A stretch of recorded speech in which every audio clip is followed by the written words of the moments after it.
Hola, continúo con la lectura del libro de Jacobo Greenberg, La Meditación. Meditación de los Brahma Kumaris. Los Brahma Kumaris forman parte de un movimiento espiritual originado en la India que utiliza una técnica de meditación que se inscribe dentro de la tradición del Raja Yoga o yoga real. De acuerdo con los Brahma Kumaris, el ser humano tiene una naturaleza dual. Por un lado, posee un cuerpo orgánico que vive una vida temporal y por el otro, un alma inmortal que encarna en el cuerpo, pero que a la muerte de éste lo sobrevive. El alma posee una localización y esta es la región del entrecejo.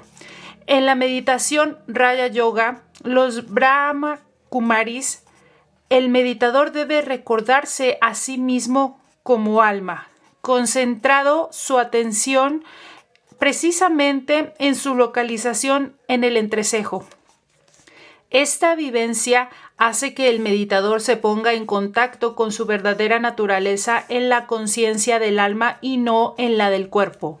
Generalmente, la meditación se realiza en parejas y cada miembro observa el entrecejo del otro, recordándose a sí mismo en la conciencia del alma y sintiendo a su pareja también en conciencia de alma mientras observa su entrecejo.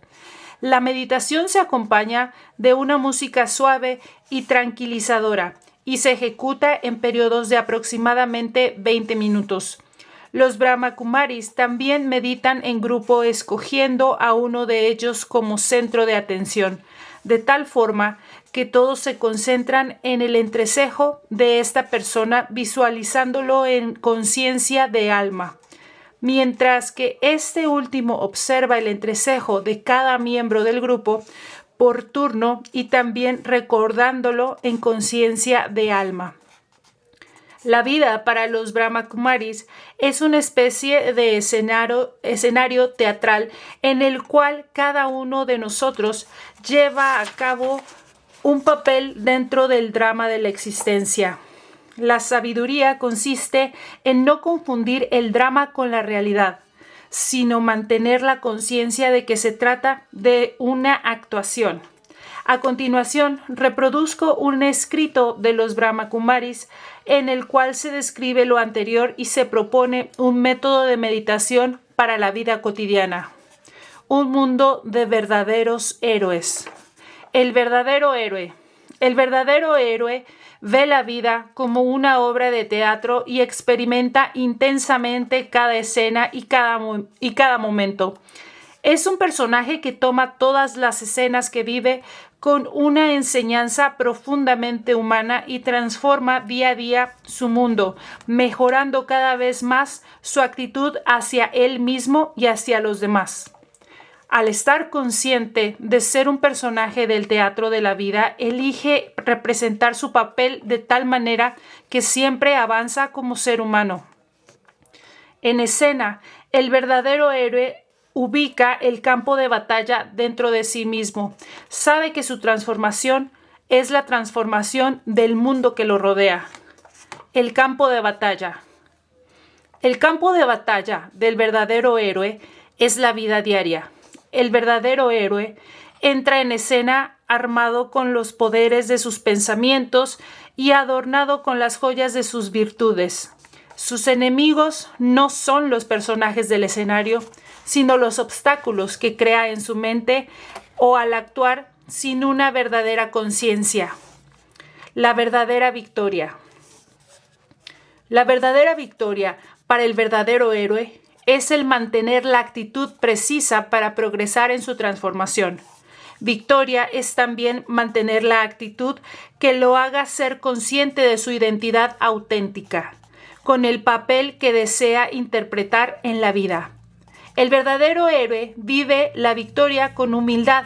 No se vanagloria de sus triunfos, sino que los vive con una satisfacción interna que lo hace sentirse completo. La verdadera victoria no es, por ejemplo, ganar una discusión, sino transformar un ambiente de fricción en un ambiente sereno y de armonía. Y así, siendo el campo de batalla las escenas de la vida diaria, El verdadero héroe ve siempre estas escenas como pruebas que afrontar, que lo van haciendo más fuerte y que lo hacen progresar. El verdadero héroe siempre experimenta victoria en la derrota y victoria en la victoria. Él inspira valor en los demás. Un victorioso no hace que nadie se sienta menos, porque un verdadero héroe victorioso es un otorgador, alguien que eleva a otros. Los verdaderos enemigos.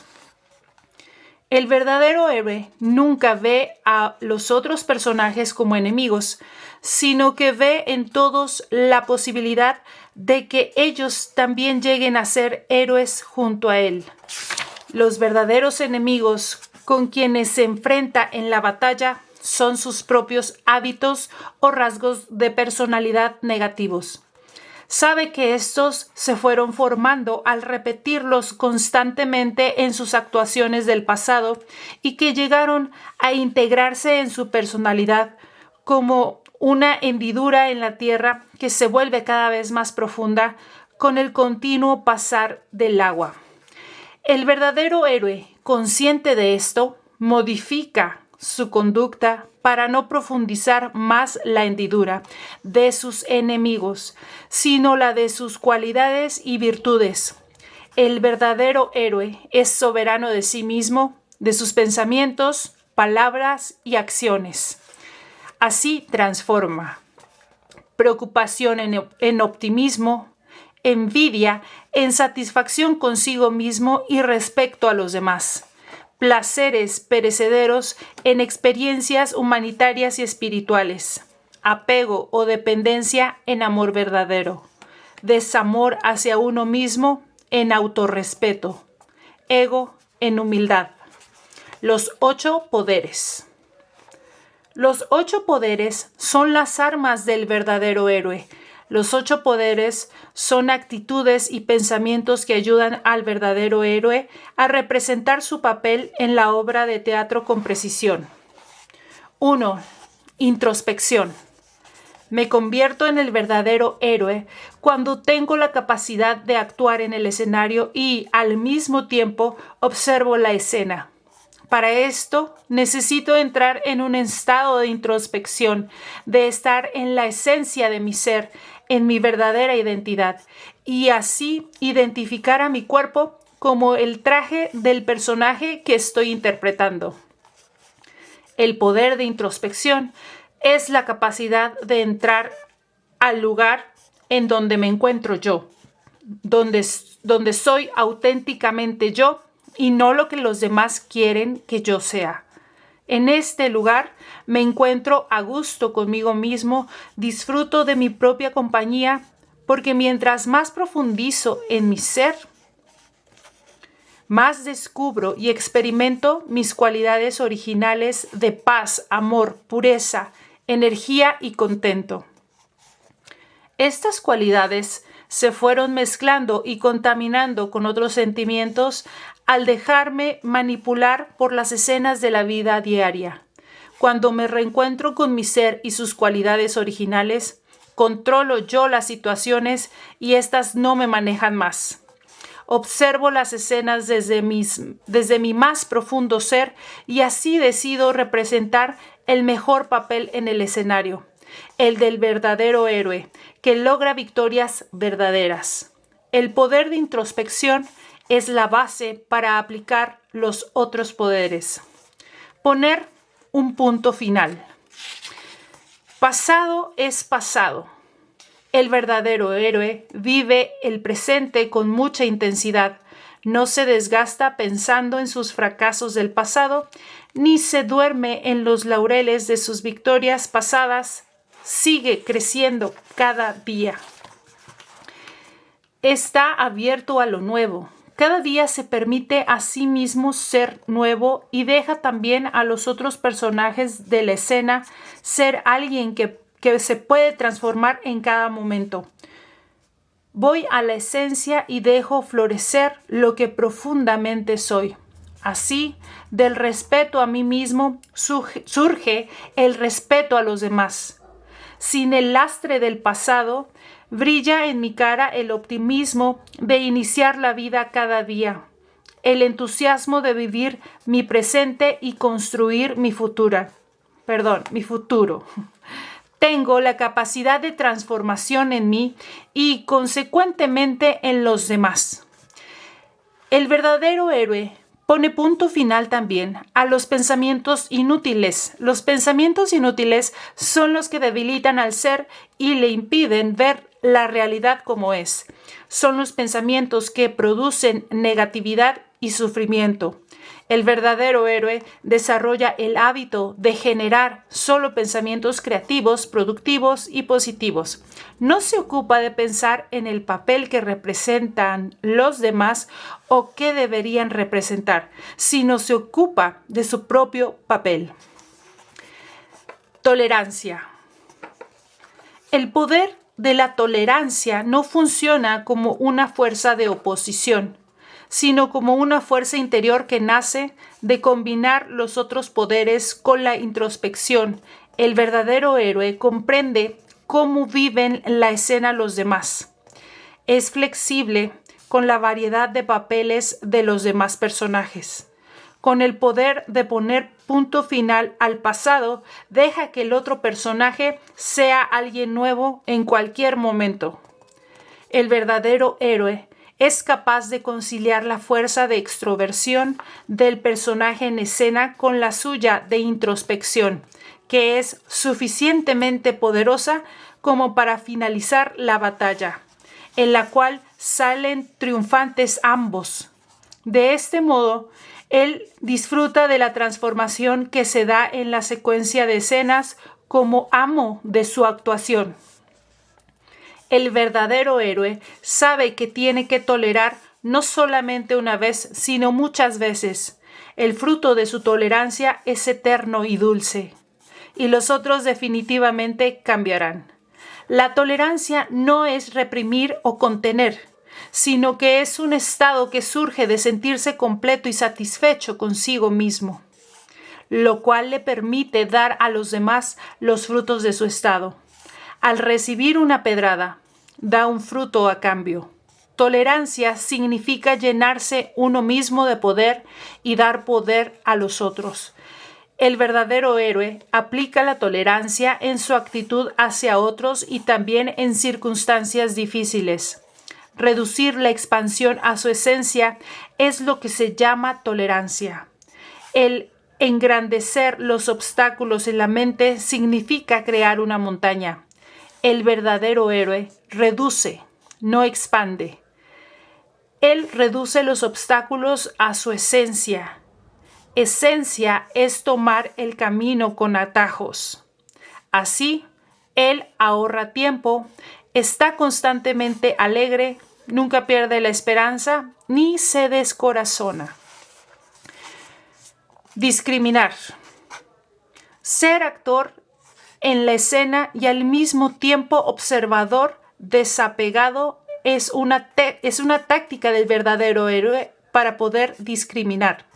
Es como un joyero que discrimina los diamantes verdaderos de los falsos. Discriminar es poder distinguir entre lo que es superficial, trivial y lo que es profundamente humano o espiritual, entre lo temporal y lo eterno, entre lo falso y lo auténtico, entre lo real y la ilusión. Juzgar. El verdadero héroe pone en la balanza el poder de juzgar la percepción que tuvo junto con el poder de discriminar. Juzga estando estable en el estado de autorrespeto, de humildad y desapego. Él juzga basándose en el conocimiento de los 3 tiempos. Al pasado le pone un punto final después de haber aprendido una lección. En el presente discrimina y juzga vislumbrando las consecuencias positivas de su actuación en el futuro. El verdadero héroe ve las adversidades de batalla como algo temporal sin perder su estado de estabilidad. Un verdadero héroe nunca crea dependencias y por ello discrimina y juzga libremente. Su intelecto está claro, sin pensamientos inútiles. 6. Ajustarse. Como el océano que sumerge todo aquello que fluye a él, yo sumerjo todo lo que pasa. El verdadero héroe sabe cuándo usar el poder de ajustarse y cuándo el poder de afrontar.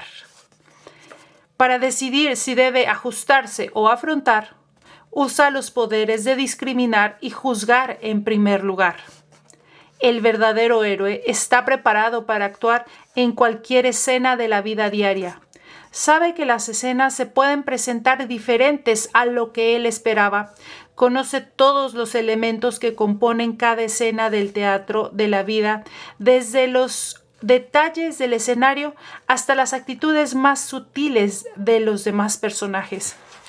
Con este conocimiento, él se sitúa como personaje fuera de la escena, reconsidera cuál es el papel que va a representar y lo representa en armonía.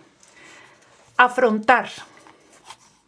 Si su decisión es afrontar, él tiene pensamientos determinados. Afronto cuando asumo la situación como es y actúo. Afronto cuando acepto mi papel de verdadero héroe y entro en la batalla seguro de la verdadera victoria. El verdadero héroe afronta situaciones nuevas o situaciones en las que ya está involucrado. En ambas se apoya en su poder de introspección y su conocimiento del teatro de la vida. Él sabe que el primer paso para la transformación es el darse cuenta. Cooperación. La cooperación es el futuro de los demás poderes. Cuando hay cooperación, existe una fuerza para lograr lo que parecía imposible. Compartir la tarea es facilitarla. La actuación del verdadero héroe motiva a los demás a cooperar.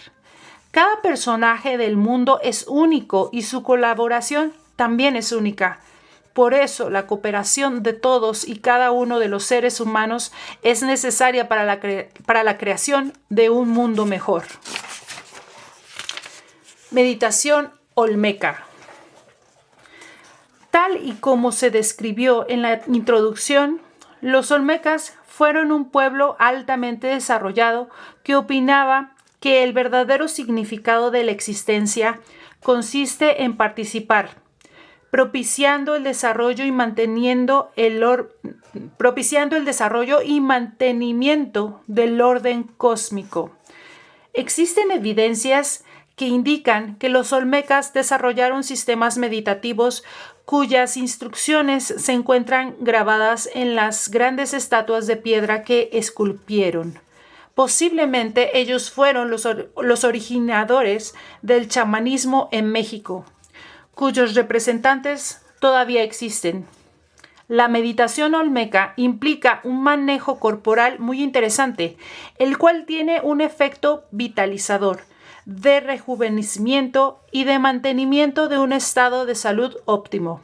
De hecho, se dice que si la meditación olmeca se practica en forma constante durante 5 años, su efecto es el de mantener en forma permanente la juventud. Para practicar la meditación olmeca, se utiliza la postura de sentado con la espalda recta. El meditador comienza fijando la atención en su cuerpo, concentrándose primero en su columna vertebral. Visualiza esta última y se imagina una luz o una energía que gira alrededor de la columna en dirección contraria a la de las manecillas de un reloj, es decir, hacia la izquierda. Este giro se realiza a todo lo largo de la columna, desde su base hasta su inserción en el cráneo. El giro se hace alrededor de la columna de arriba hacia abajo y de abajo hacia arriba hasta lograr extenderlo a toda la longitud de esta. A medida que el giro exterior se continúa, se intenta penetrar en la columna vertebral, haciéndola girar hacia la izquierda, pero en su pero en su interior.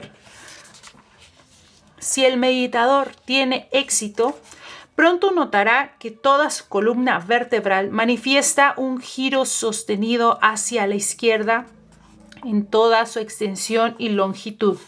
Cuando lo anterior es logrado, entonces la atención se fija en el cerebro, también haciéndolo girar a la izquierda. El giro cerebral se inicia con una estrategia similar a la usada con la columna vertebral, es decir, primero el meditador visualiza una luz o una energía que rodea al cerebro girando a la izquierda y poco a poco hace penetrar el giro al interior de la masa cerebral hasta que logra que toda ella, en cada una de sus partes, gire a la izquierda.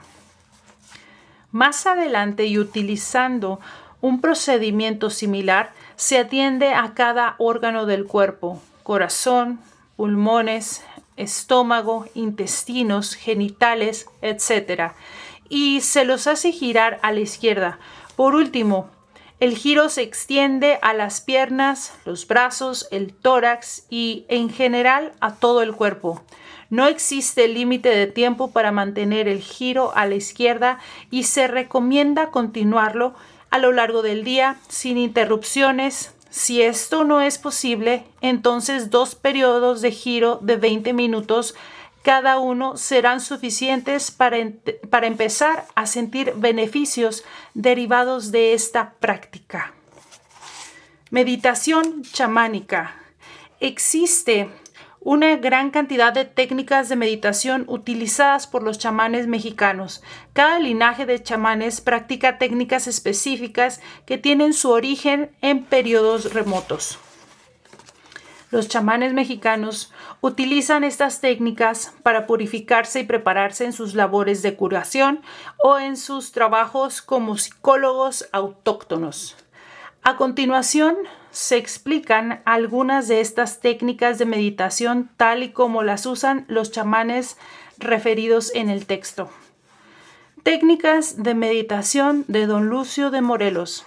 Don Lucio considera que su poder como chamán proviene de lo que él llama el mundo invisible habitado por los trabajadores del tiempo, por los rebaños y por los pastores. Las técnicas de meditación de Don Lucio están ideadas precisamente para establecer un contacto con este mundo invisible y con sus habitantes. Una de las técnicas es el establecimiento de un contacto con la naturaleza y la relajación en este contacto. Don Lucio escoge algún lugar, paraje del campo, preferiblemente libre de interferencias sonoras y alejado de interacciones humanas. Y en este lugar, por ejemplo, debajo de un árbol, se acuesta y se relaja dejando libre su mente sin obstruir sus procesos, sin reprimirlos ni guiarlos. En sus palabras, dejando libre a su espíritu para que haga y realice sus negocios espirituales. Otra de las técnicas de meditación de este chamán consiste en prestar atención a los sonidos internos y escuchar los mensajes de los trabajadores del tiempo que, según Don Lucio, se comunican con él en forma directa. Doña Pachita. Técnicas de meditación de Doña Pachita. Doña Pachita, una de las más extraordinarias chamanas del México contemporáneo, realizaba verdaderas hazañas de curación, de manejo del espacio-tiempo, de la energía y de la materia, y decía utilizar una serie de procedimientos que le permitían realizar su trabajo. El procedimiento principal de meditación de Doña Pachita consistía en sentarse en una silla frente a su altar en el cuarto en donde realizaba sus operaciones y curaciones, y una vez ahí, cerrar los ojos y respirar suavemente hasta lograr escuchar un zumbido característico en uno de sus oídos. Una vez captado este zumbido, el cual, según Doña Pachita, era una manifestación de un cambio de estado en ella misma. Atendía a este sonido interno hasta que se sentía que caía en una especie de gran orificio. tras lo cual cambiaba de estado. Doña Pachita meditaba sobre sensaciones sonoras características y después se dejaba ir en un acto que ella describía como de un salto en el vacío o de una súbita bajada en una rueda de la fortuna, después de lo cual empezaba sus operaciones quirúrgicas. La técnica me hace recordar un procedimiento hindú de meditación llamado Shab, en el cual el meditador debe poner atención a un zumbido característico y seguir este zumbido por un lapso relativamente largo. Técnicas de meditación de Don Panchito. Don Panchito, uno de los más veteranos chamanes de la República Mexicana, era de origen maya y vivía en un pueblo pequeño del centro de la península yucateca. Don Panchito utilizaba por lo menos 3 técnicas de meditación. La primera de ellas era una observación atenta de los fenómenos naturales cotidianos. Me refiero a la observación del amanecer, del anochecer, de los movimientos de los animales, de sus propios procesos internos, de los cambios de luz, de los movimientos de su hamaca al mecerse en ella, etc. Don Panchito era capaz de mantener su observación durante horas, atendiendo a los mínimos detalles de esta. La segunda técnica de meditación que utilizaba Don Panchito era la observación atenta de las estrellas en las noches. Durante aproximadamente 15 minutos, él escogía alguna zona del firmamento estrellado y fijaba su atención en esta zona, en una postura de relajación, dejando que penetrara la información estelar en su interior. Acto seguido, Don Panchito se dormía y en la mañana recolectaba sus sueños y a través del contenido de estos podía observar sus propios procesos y era capaz de utilizar esta información para ofrecerla a algún paciente. De hecho, la técnica de observación estelar con el subsecuente análisis de los contenidos oníricos lo utilizaba Don Panchito cuando algún paciente venía a consultarlo y le pedía específicamente un acto de adivinación de su futuro. La tercera técnica de meditación de Don Panchito consistía en lo que él denominaba hablar directamente con Dios.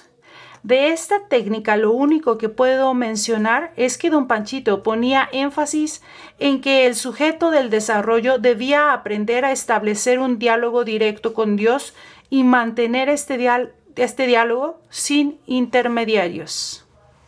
Bueno, hasta aquí voy a dejar la lectura. Muchísimas gracias por escucharme y nos vemos en el siguiente.